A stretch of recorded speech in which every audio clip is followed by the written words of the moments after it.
The first U.S. envoy to Somalia in a quarter-century takes up his post as Somalia continues to confront insecurity and prepares for elections. 3 Africans are among the recipients of this year's World Food Prize. And how a dad gained internet fame by poking fun at his daughter's selfie addiction. Africa 54 starts right now. Good evening, I'm Esther Gidhu. This is Africa 54. Vincent Makori is off today. Somali officials say at least 20 people have been killed in a massive roadside explosion that engulfed a passenger bus on the main highway linking Mogadishu to Afgoye, about 30 kilometers west of the capital. A police officer at the scene told reporters that the bomb blast was remotely triggered. Speaking to VOA after visiting the scene of the explosion, the deputy chairman of Afgoye, Abdullahi Hassan, said the blast destroyed the minibus. He also said it is believed that the bus was carrying about 23 people. So far, no one has claimed responsibility for the attack. I, Stephen Michael Schwartz. I, Stephen Michael Schwartz. Do solemnly swear. Do solemnly swear. Monday's installment of Stephen Schwartz as the new American ambassador to Somalia was a landmark in U.S.-Somali relations. U.S. Deputy Secretary of State Antony Blinken, who officiated this ceremony, said Somalia has made significant strides in rebuilding its state in the past 3 years. It's precisely because this moment represents so much possibility, so much potential, that President Obama has chosen as his representative a diplomat of unmatched caliber and a public servant of unrivaled heart. State collapse is the main reason for the prolonged U.S. diplomatic absence from Somalia. In 1991, the U.S. embassy closed after Somalia's military regime was overthrown and violence erupted between warring clan militias. In late 1992, then U.S. President George H.W. Bush sent in U.S. troops to support a UN humanitarian aid mission aimed at relieving mass starvation caused by drought and civil war. But the situation plummeted downhill 10 months later when 18 American soldiers were killed in Mogadishu by Somali rebels who shot down 2 U.S. helicopters. After 2 decades of war and chaos, it was only in 2012 that Somalia achieved some stability with the creation of an internationally backed government. But security remains a problem as the militant group Al-Shabaab continues to launch attacks in Mogadishu and elsewhere, a situation noted by the new U.S. envoy. It's time for Somali authorities to establish a responsive and effective Somali National Army to defeat al-Shabaab and unify the country. Abdi Dahir Mohammed Sirad, a Somali living in Nairobi, believes security is key for Somalia and wants Schwartz to make it a priority. I think the United States needs to help with the military, building the Somali national forces, which can actually liberate that country from any group that is actually jeopardizing the peace in that country. Somali elections, scheduled for August, represent a significant undertaking for the country, which is why some Somalis wish Schwartz could have been posted sooner. We wish he came a year before because right now the elections are just a month away, about 3 months away. And we cannot do much as far as a lot of the logistics is concerned. Kenya's announcement that it will close the Dadaab refugee camp, whose 300,000 residents are mostly Somalis, will be another issue among many for Schwartz, says a Somali analyst. The road ahead, it's a very, very complicated one. But if he's smart enough, if it's understand the dynamics of the region, if he understands what they call the Somali, communities, the culture and norms, he can easily overcome all those problems. And I wish him good luck. However, it may take more than luck for an ambassador whose job responsibilities seem to be mounting by the day. Jill Craig, VOA News, Nairobi. Thank you, Jill. Airstrikes have killed at least 250 Islamic State fighters in Iraq, according to both Iraqi and U.S. officials. The bombardment hit around 40 Islamic State vehicles Thursday, just south of Fallujah, a former Islamic State stronghold liberated by U.S.-led Iraqi coalitions last week. Speaking to reporters, Iraqi Aviation Commander Lieutenant General Hamid al-Maliki says the number of vehicles destroyed was actually much higher. By early morning, we destroyed more than 138 vehicles and killed all those inside. They left their dead comrades' bodies and took some wounded militants with them. This operation broke the back of terrorism. No other troops helped in the operation. Aerial video released by Iraqi shows munitions hitting a convoy of vehicles on a desert road. These airstrikes mark the deadliest attack against the jihadist group, though officials warn their morale does not seem to be damaged despite territorial losses. Syrian forces have also made strides this week in regaining control of Islamic State-held towns near the Iraqi border. As the investigations into the terror attacks in Turkey moves forward, Turkish media reports that police have detained 13 suspects in connection with Tuesday's triple suicide bombing at Istanbul's Atatürk International Airport. The attack killed 42 people and wounded 239 others.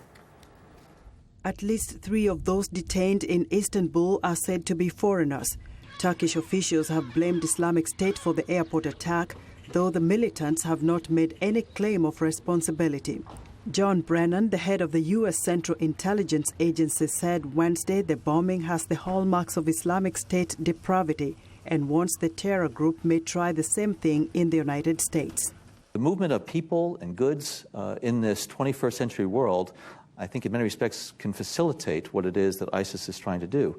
And so we've seen that they don't even have to reach out and touch somebody. The horrific attacks in Orlando, an individual who is able to access their material, but also you have individuals that they're able to guide and direct and to deploy. And so there's a range of challenges that intelligence security agencies have. U.S. President Barack Obama condemned the attack Wednesday during a summit of North American leaders in Canada. We're going to do what's necessary to protect our people. I'm confident that we can and we will defeat those who offer only death and destruction, and we will always remember, even as there are those who are trying to divide us, that we are stronger when we come together and work toward a better world together. Airport work crews swept up the broken ceiling tiles and shattered glass Wednesday as heavily armed police officers patrolled the terminals. Turkish Airlines resumed all flight operations, including flights between the U.S. and Istanbul. The state-run Anadolu agency also said authorities arrested 9 people in the western coastal city of Izmir, accused of having links to Islamic State fighters in Syria that included support for the group's finances, recruiting and logistics.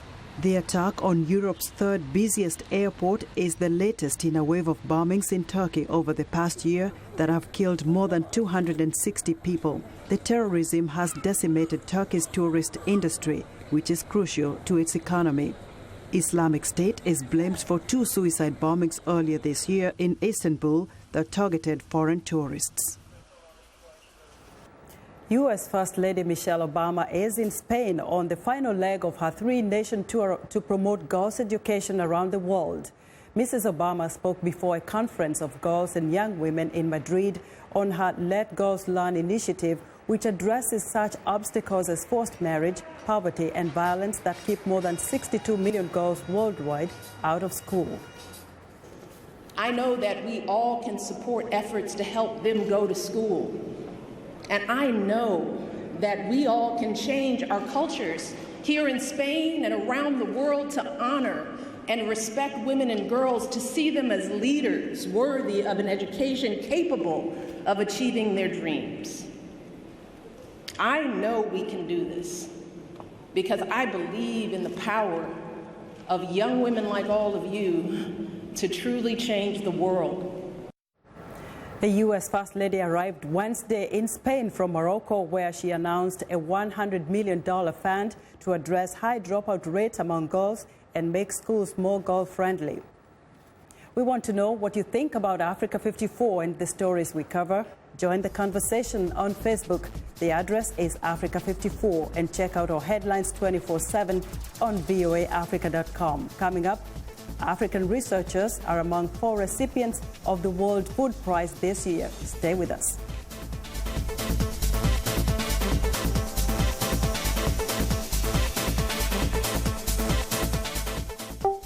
Facebook, Twitter, Instagram.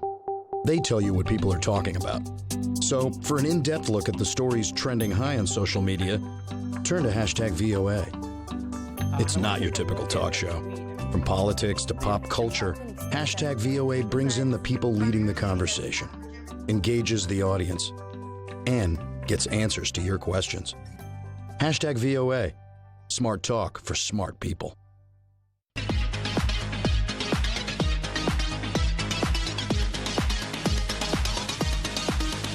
It's time now for our health report, and joining us now is Africa 54 health correspondent Lino Mudu to tell us about the winners of the World Food Prize. That's right, Esther. 4 researchers, 3 based in Africa and 1 in the U.S., are this year's recipients of the World Food Prize.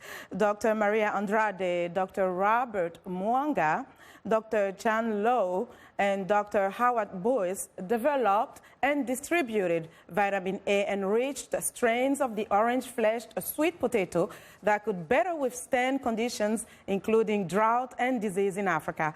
The team launched the multi-year effort in a bid to help combat the effects of vitamin A deficiency, which can contribute to blindness and premature death in children and pregnant women. The annual international award recognizes the achievements of those who improve the quantity, quality, and availability of food around the world. Now, in a newly released report, the United Nations Children's Fund says, based on current trends, 69 million children are expected to die from mostly preventable causes by 2030, the target date for the Sustainable Development Goals. UNICEF's The State of the World's Children report says 167 million children will live in poverty, and the poorest children are twice as likely to be chronically malnourished or die before their 5th birthday than the richest. Sub-Saharan Africa will account for nearly half of the children who will die from mostly preventable causes. The report urges governments, donors, businesses, and international organizations to accelerate efforts to address their needs. Now, to Zika virus, the race to develop a vaccine and successfully test and immunize people against Zika is speeding ahead.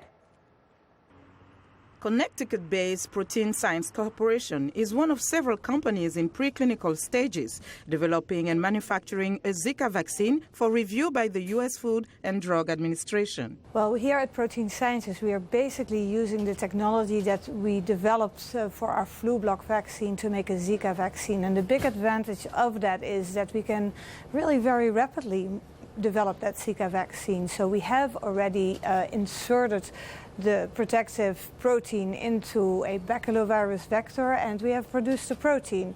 The Zika virus, which has swept through the Caribbean and South America since last fall, has been linked to microcephaly, a rare birth defect in Brazil, as well as to the neurological disorder Guillain-Barré.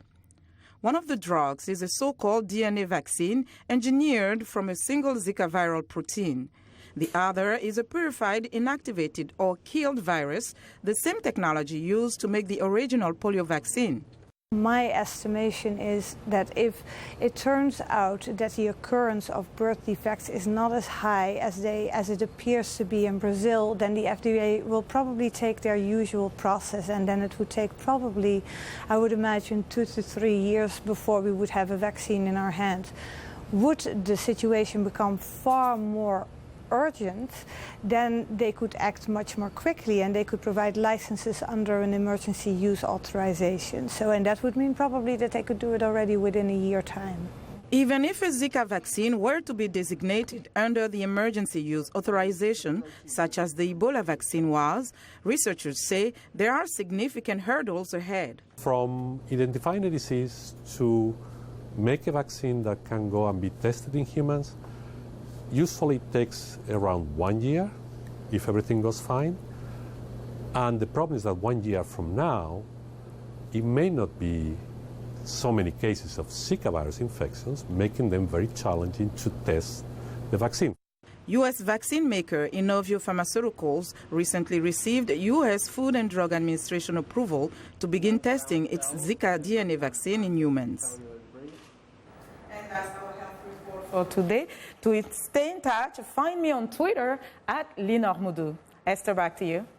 Thanks, Lino. Be sure to watch Lino Moudou's health reports every Tuesday and Thursday right here on Africa 54.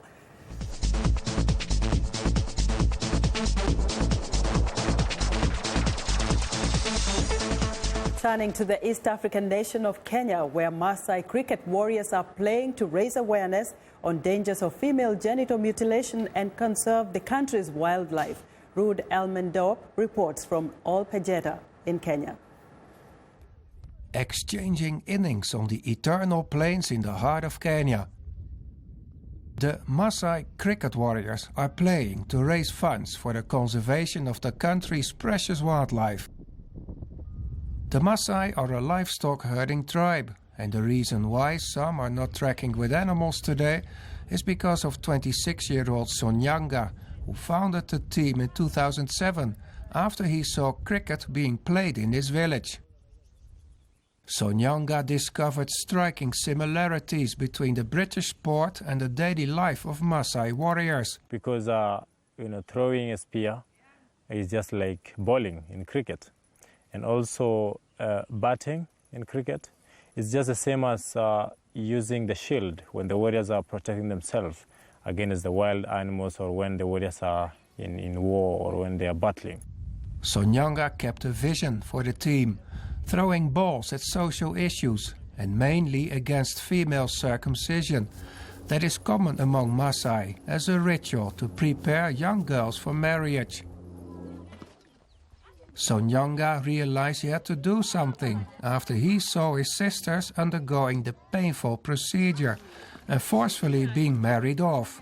I've been losing a lot of my sisters, my old sisters, who have been taking care of me when I was young, to female genital mutilation, and they're just being married off when they are very young, before even I realized who they are, and lacking that love they used to give me. The Maasai Cricket warriors over the years pitched camps across Kenya and other parts of the world. Sonyanga says that his message is getting across. His cricket-playing 19-year-old sister Eunice was saved from the cut. Although being frowned upon by the older generations, she got something in return: education. You can see, like, all the uneducated girls, they have undergone circumcision. And once you have undergone FGM, you are definitely going to be given out by your father. You'll be given out wherever age you'll be. You'll be given out to your husband. They don't care what you'll go and how you'll survive.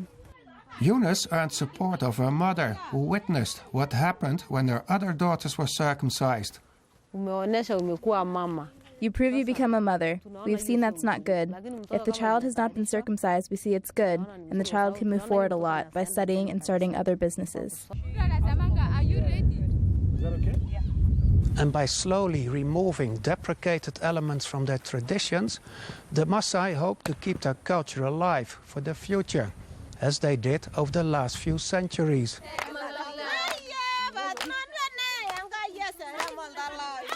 But as traditional patterns usually take long to change, it will require a lot of wickets to fall before female circumcision belongs to the past. And meanwhile, many girls will still undergo the ancient ritual. This is Ruud Elmendorp for the Voice of America, Olpejeta, Kenya. It's time now for a short break. Still to come on Africa 54. Tired of your teen selfie habit? Maybe this dad selfie send-up is a solution. We'll be right back.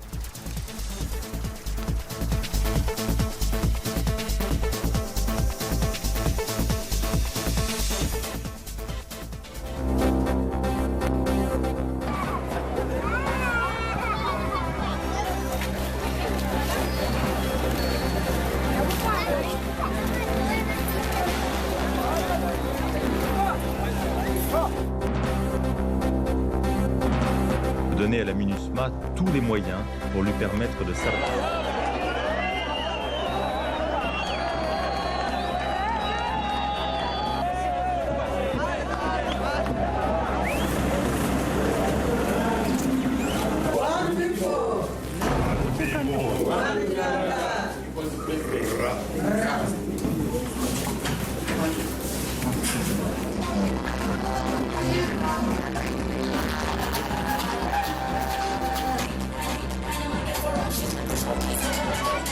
some love to DJ Obi, making the world record.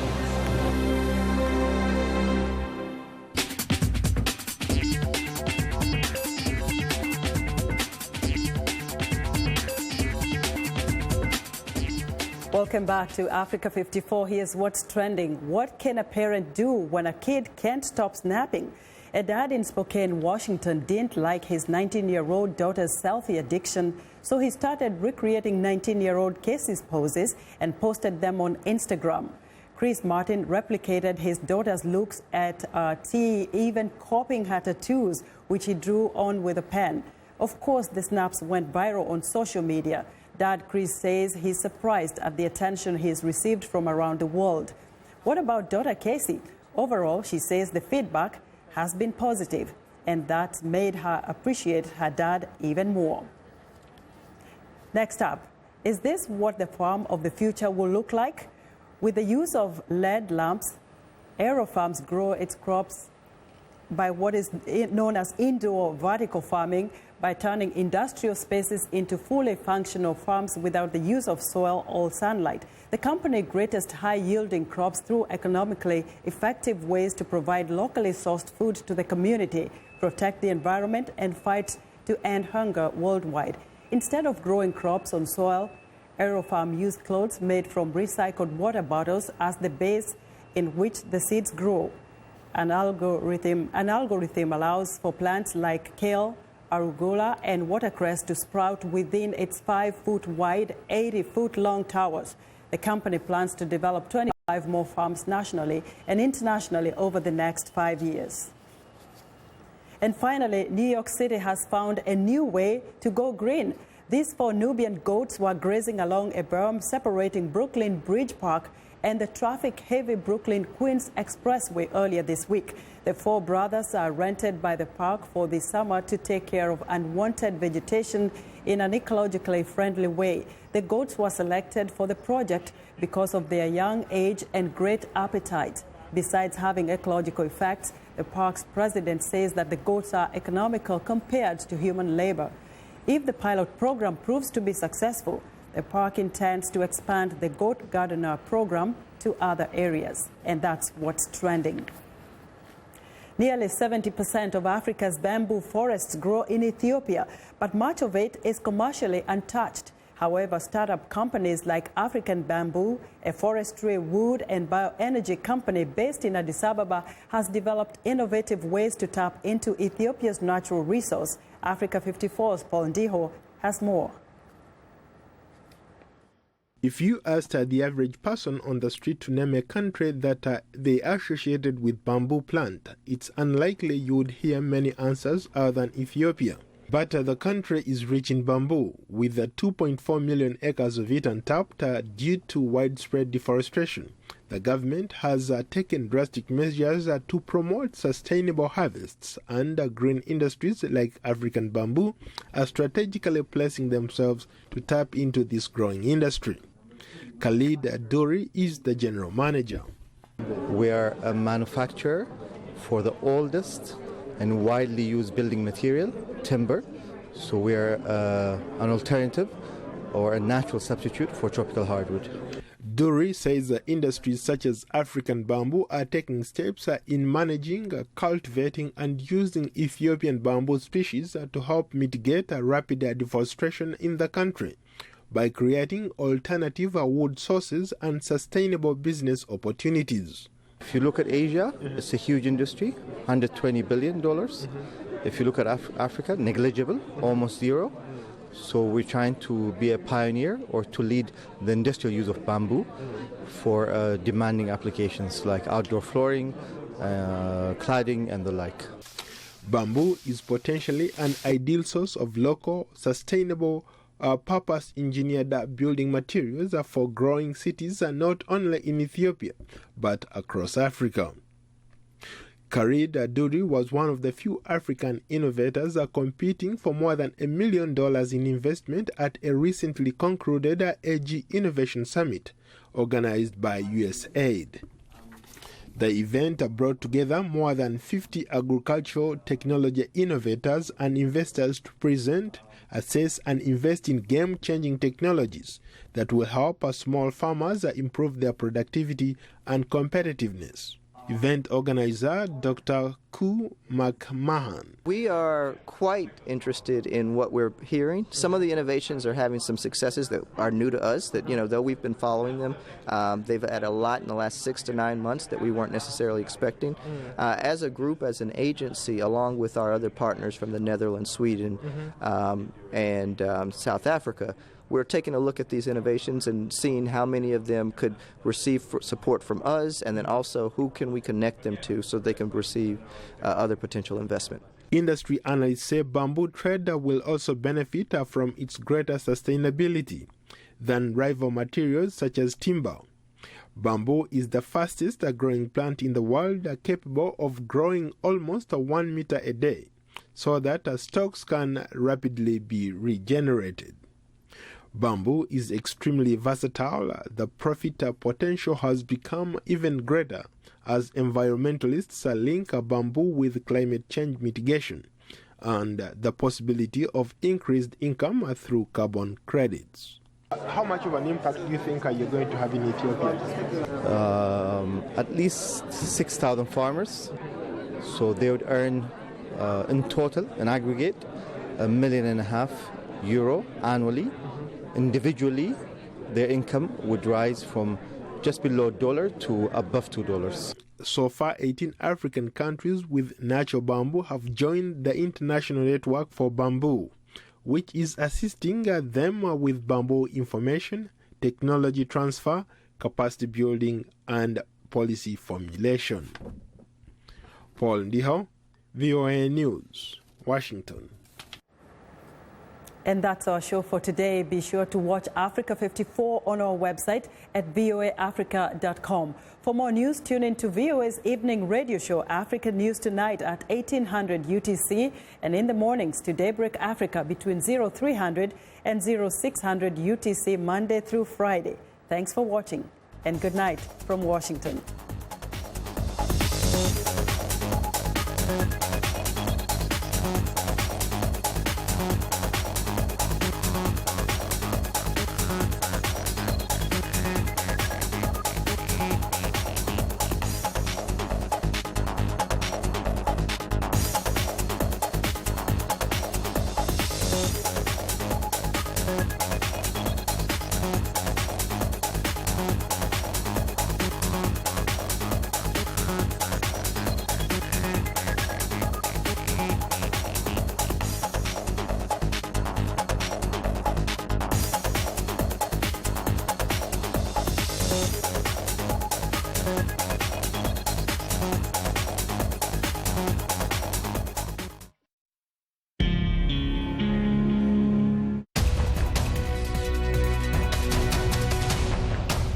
Welcome to the Voice of America's News Words.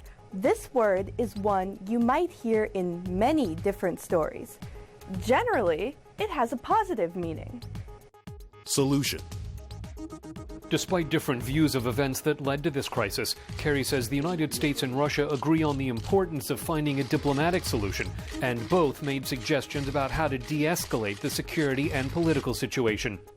A solution is something that solves a problem.